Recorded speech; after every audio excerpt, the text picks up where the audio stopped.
I've always loved old things that stood as a testament to years past. I especially love old media and technology. Analog media is so fascinating to me, and it started with music. My dad introduced me to vinyl, and through him, I started my own record collection. I got a portable tape player and started collecting cassettes as well. Then my big brother's big sister's mentor gave me a copy of Ghost World on VHS from when she was in high school, and I found an old TV VCR combo at a garage sale. That opened the door to analog video and film. Last year, I was nervous about my senior project. I didn't know what I wanted to do, and many of the places I reached out to never responded, which made my anxiety about the project worse. I was worried I wouldn't find something I was passionate or excited about and would end up doing my senior project somewhere I didn't care about just to meet the requirement. Thomas had given me some recommendations, including basement films. I hadn't heard of basement films other than the stickers stuck on high places around the school, but I was immediately interested. I looked into them some more and decided it was exactly the kind of thing I wanted to do. It was an opportunity to work with a new form of analog tech I didn't know anything about and learn more about it. I met with the founder and director, Brian Konevsky, and he agreed to be my mentor.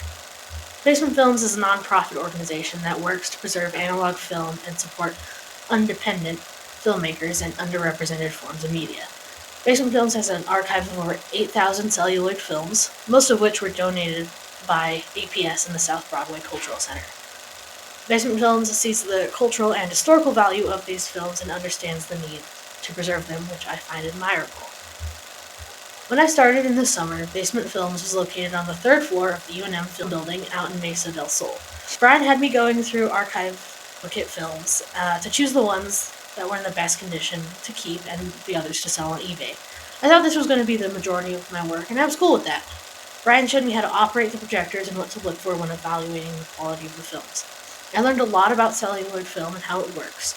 I also helped with a poolside screening of The Creature from the Black Lagoon. A record of life is written on the land, where 15 million years later, Everything was going great until the building shut down for maintenance.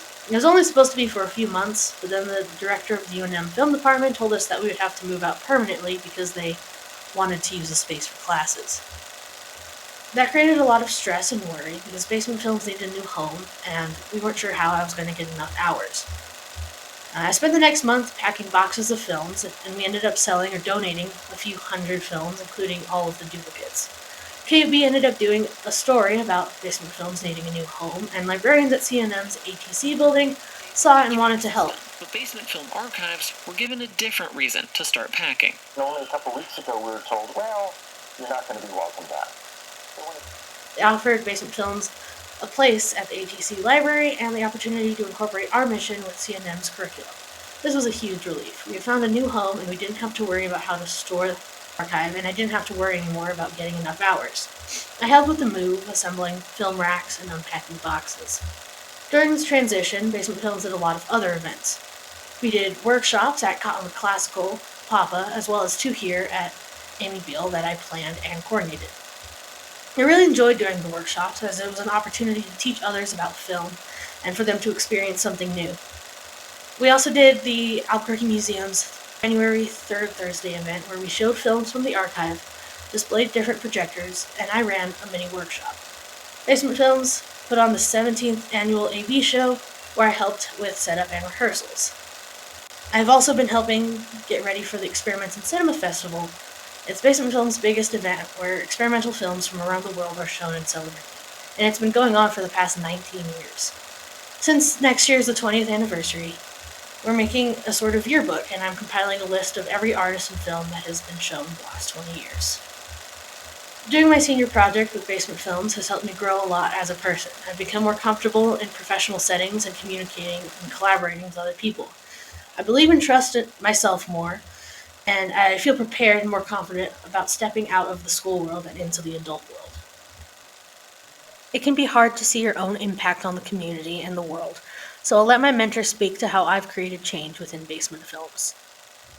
You've shown us the value of working with an intern and getting out into the community in slightly different ways. And it's made us think a little bit differently about how we involve ourselves in the community. Another level of change one of the things that we do is we produce this experimental film festival every year. And we've always had a youth program. I think that having you as the intern, whether it was a direct influence or indirect, kind of helped us change and rethink that youth program. And I would say conversations with you and your interest uh, in things, your interest in gender studies, your interest in all things analog and that history of media has inspired us in many ways. Working with Brian and all the other Basement Films folks has been an honor and such a transformative experience. I found an entire community of people who share my passion for analog media, and to be a part of that has been a truly wonderful experience, and I cannot thank them enough.